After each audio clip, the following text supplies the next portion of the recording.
শেষ রাতের পর একসঙ্গে 5টি কুকুরের চিৎকারে কেঁপে ওঠে জীবন মঞ্জিল। বাড়ির ঘুমন্ত মানবগুলো আবারও জেগে যায় হকচকিয়ে। জীবন বাড়ির পুরুষগুলো দ্রুত সদর দরজা খুলে বাইরে আসতেই সবাই হতবিহ্বল হয়ে যায়। পুরো বাড়িটি নিকষ কালো অন্ধকারে ঢেকে আছে। একে একে তেরাও সবাই নিচে নেমে আসে। জাঙ্কক আর বোগাম দ্রুত টর্চ নিয়ে বাড়ির চারিদিকে ঘুরে ঘুরে দেখতে থাকে। দৈবারিক সবগুলো কোথায়? জাঙ্কুকের প্রশ্নে বোগাম সহসা জবাব দিল, 2জন ছুটিতে আছে ভাই, বাকি 4জন তো পাহারায় ছিল, তারা কোথায়? দ্রুত বাড়ির সার্কিট চেক কর, লাইটের ব্যবস্থা কর তাড়াতাড়ি। বোগাম আরএমকে নিয়ে পুরো বাড়ির লাইটগুলো আবারও মেরামত করে। জাঙ্কুক ত্বরান্বিত করা তার কুকুরগুলো বিশাল আকৃতির খাঁচার সামনে দাঁড়িয়ে সবটা পর্যবেক্ষণ করে। ঠিক তখনও তার সন্দেহে তেমন কিছু লাগেনি, কিন্তু বাড়ির গেটের সামনে গেলেই সে বিমূঢ় হয়ে যায়। বাড়ির সম্পূর্ণ গেট খোলা এবং মাটিতে লুটিয়ে আছে 9টি কুকুরের মৃতদেহ। বোগাম!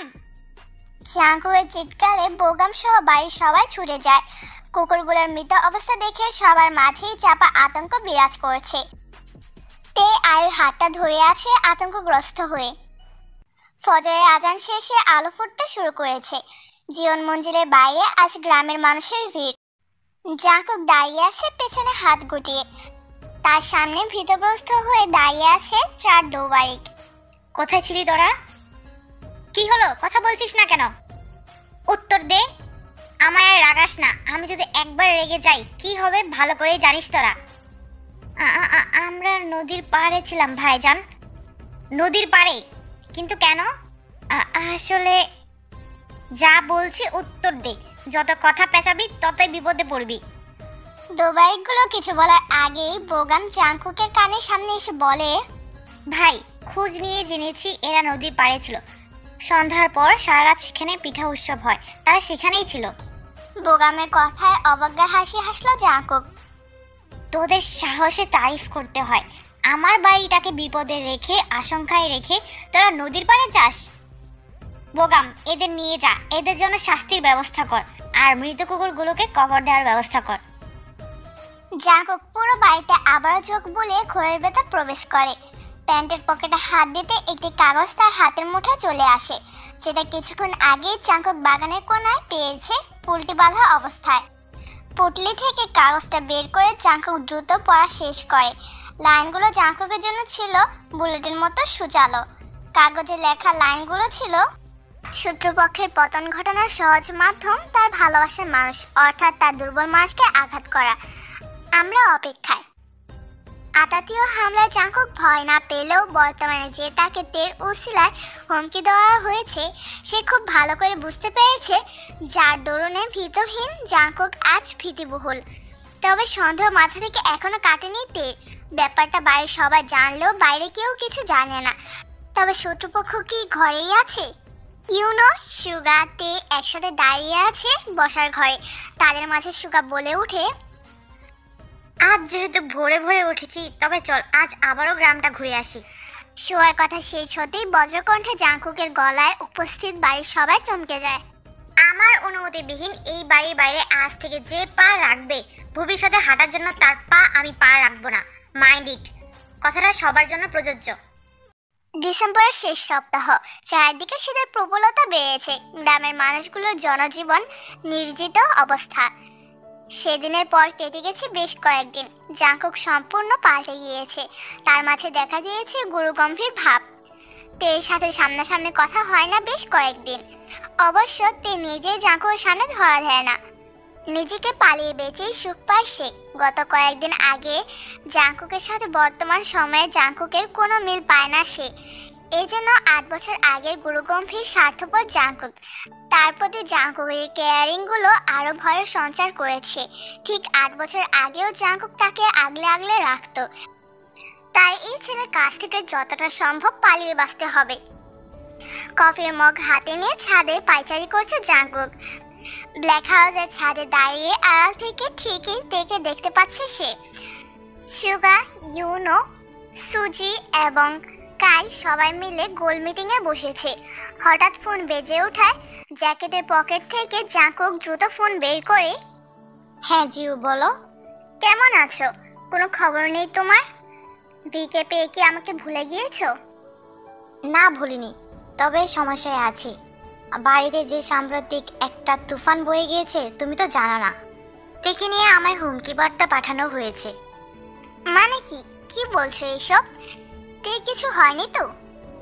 না সে ঠিক আছে, তবে কেউ বা কারা খুব ভালো করেই বুঝতে পেরেছে আমার দুর্বলতা, তার তাকে দিয়েই তীর ছুঁড়েছে। তোমার এসব শত্রু যুদ্ধ হামলা যাই হোক আমার জানার দরকার নেই, তবে যেন কিছু না হয় মাথায় রাখবে। সকল তথ্য টাইম টু টাইম আমি তোমায় দিয়েছি, একমাত্র তোমার ভালোর জন্য, তোমার সুস্থতার জন্য। এখন তোমার স্বার্থ উদ্ধারে মেয়েটির যেন কোনো ক্ষতি না হয়। মাথায় আছে আমার। চলো রাখছি, পরে কথা হবে। Good bye. মাতব্বরের ছেলের অপেক্ষায় দীর্ঘদিন থাকার পরেও সৌদি থেকে তার আসার কোনো নামগন্ধ নেই। বিষয়টি ভাবিয়ে তুলছে সুবিনকে। আদৌ কি তিনি জমি পাবেন? এদিকে আর কতদিন পড়ে থাকবে এই বাড়িতে? জীবন বাড়ির লোক তাদের আপন হিসেবে গ্রহণ করলেও লোকলজ্জার ভয় আছে। তাই সুবিন সিদ্ধান্ত নিয়েছেন কাল পরশুর মধ্যেই ঢাকায় ফিরে যাবেন। কেমন কাটছে? জিওপের প্রশ্নে ঈষৎ হাসলেন সুবিন। ভাবছি অনেকদিন হয়ে গিয়েছে, এবার আমাদের ফেরা উচিত। আমাদের বরং এবার যাওয়ার অনুমতিটা দিয়ে দিন আপনি। যাবেন মানে? কোথায় যাবেন? ঢাকায় ফিরতে চাইছি আমরা। এইভাবে আর কতদিন এখানে থাকবো? আপনাদের বাড়িতে ঝামেলা হিসেবে পড়ে আছি।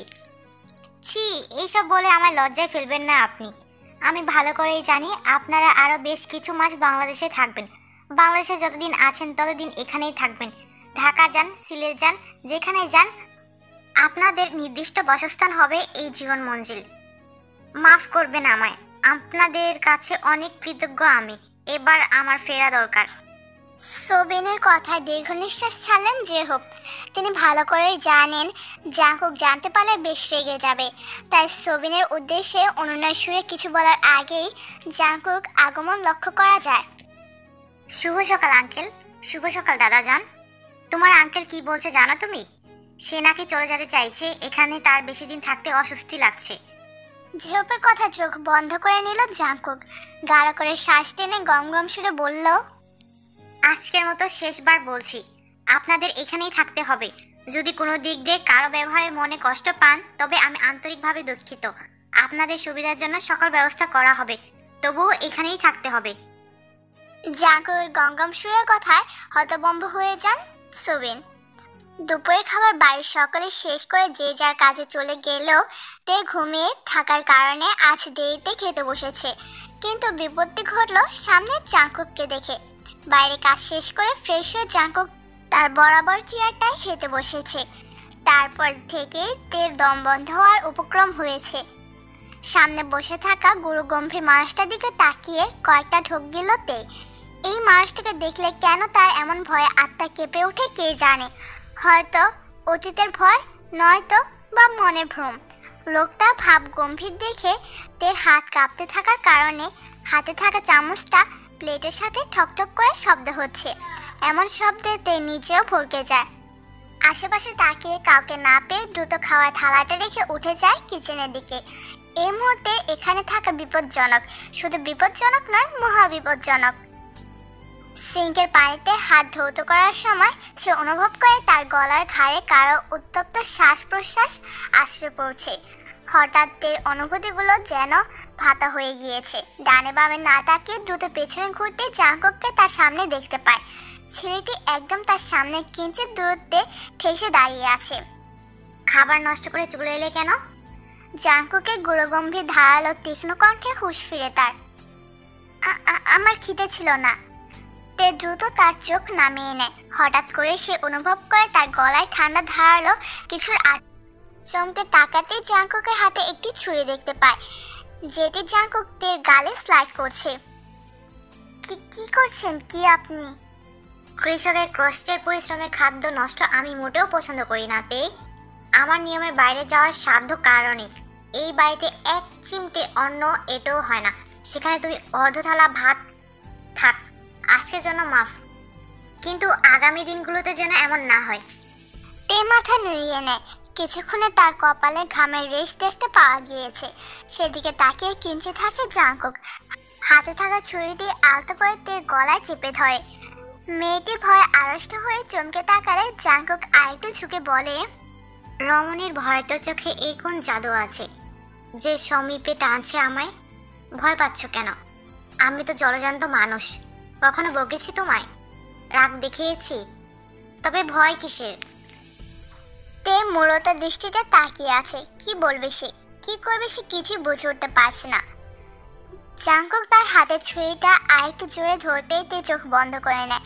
ভয়ে কাঁপা কাঁপা দুই হাতে জাঙ্কুকের হাতটা ছিটকে সরিয়ে দেয়। তৎক্ষণাৎ ধারালো ছুরিটি হাত ফসকে জাঙ্কুকের পায়ে পড়ে যায়, যার ফলে পায়ের পাতার উপর কোপের মতো ছুরিটি দাঁড়িয়ে যায়। লাহমার রক্তে জাঙ্কুকের পা ভেসে যায়। সেদিকে তাকিয়ে চাপা আর্তনাদ করে ওঠে তে। ভয়ে তার দু চোখ পানিতে টলমল করছে, কিছু বলতে গিয়েও বারবার থেমে যাচ্ছে। খুন খুন করতে চাইছো আমায় তে? খুনের শাস্তি কি জানো? মৃত্যুদণ্ড, যাবজ্জীবন কারাদণ্ড। সাদৃশ্য খুন আমায় তুমি না করলেও অদৃশ্য খুন তুমি করেছ, তাই তো তোমায় যাবজ্জীবন শাস্তি দেওয়ার ব্যবস্থায় আছি। হুম, ভয় পেও না, আমার শাস্তিটা ভিন্ন মাত্রার, অন্তরীণ। জাঙ্কুকটির ভয়াত মুখের দিকে তাকিয়ে হাসে। তার নাক এবং ঘামমুক্ত মুখটার দিকে তাকিয়ে কিঞ্চিত হেসে বলে, বাঙালিরা কি যেন বলে, নাক ঘামলে বর বেশি ভালোবাসে, বেশি আদর করে।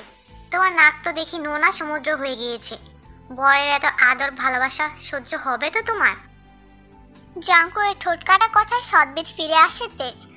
লাহমায় কিছু বলতে নিলে জাঙ্কুক খুঁড়ে খুঁড়ে সেখান থেকে চলে যায়। তে লজ্জায় মাথা নুইয়ে দাঁড়িয়ে আছে এখনো। এই মানুষটাকে সে বোঝে না, কেমন কেমন কুটিলতা তার মাঝে। লজ্জায় আড়ষ্টতার তেকে মুড়িয়ে দিয়েছে আজ। জাঙ্কুকের ব্যবহার তবে সত্যি পাল্টেছে। আগের মতো হাসে না, আগের মতো ভয় দেখায় না। কেমন যেন কথার মার প্যাচে বারবার ফেলছে তাকে। একটু আগে ঘটে যাওয়া ঘটনা বারবার মাথায় ঘুরছে তার। আর রুমে বসে চিন্তায় মগ্ন সে। কি রেতে, তোর চোখ মুখ এমন লাগছে কেন? কেমন ফুপ্পি, তুই কি কোনো বিষয়ে ভয় পেয়েছিস? তোকে আতঙ্কগ্রস্ত দেখাচ্ছে। তে চুপচাপ আয়ের কোলে শটান হয়ে শুয়ে তার দুহাত টেনে নেয়। ফুপ্পি, জাঙ্কুক যেন কেমন হয়ে গিয়েছে। কেমন? ঠিক আগের মতো, এক চোখে রাগ, অন্য চোখে ভালোবাসা আর যত্ন।